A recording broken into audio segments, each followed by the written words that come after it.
Sumabak na sa acting si Eman Bacosa Pacquiao via his guesting sa GMA Prime series na Never Say Die. Mainit naman ang naging pagtanggap sa kanya ng cast kabilang syempre si Jillian Ward. Makichika kay Aubrey Carampel. The big guy is here. Kahapon, dumating ng Manila si Eman Bacosa Pacquiao mula sa Davao para mag-guest sa GMA Prime series na Never Say Die.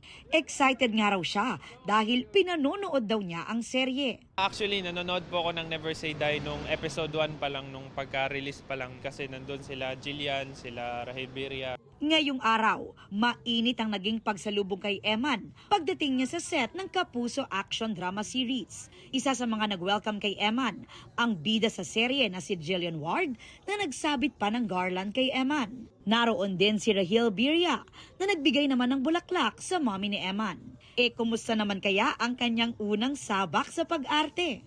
Siyempre, kinakabahan din po ako habang ginagawa yung mga acting na yun. Tsaka excited po ako kasi siyempre ito po yung first acting project po. Bago yan, inimbita ni Eman si Jillian para manood ng kanyang boxing match sa Bohol. Nauna na ring sinabi ni Jillian na gusto rin niyang makatrabaho si Eman sa isang proyekto. Kaya si Eman looking forward nang maka-eksena si Jillian at ang iba pang cast. Excited po ako na makatrabaho pa ang mga ibang artista.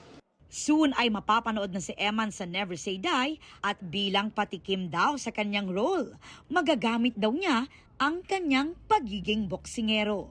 Mas mabuti po na abangan nyo na lang po at saka napaka-exciting po nito kasi ito po yung first acting project po. Aubrey Carampel, updated sa Showbiz Happenings.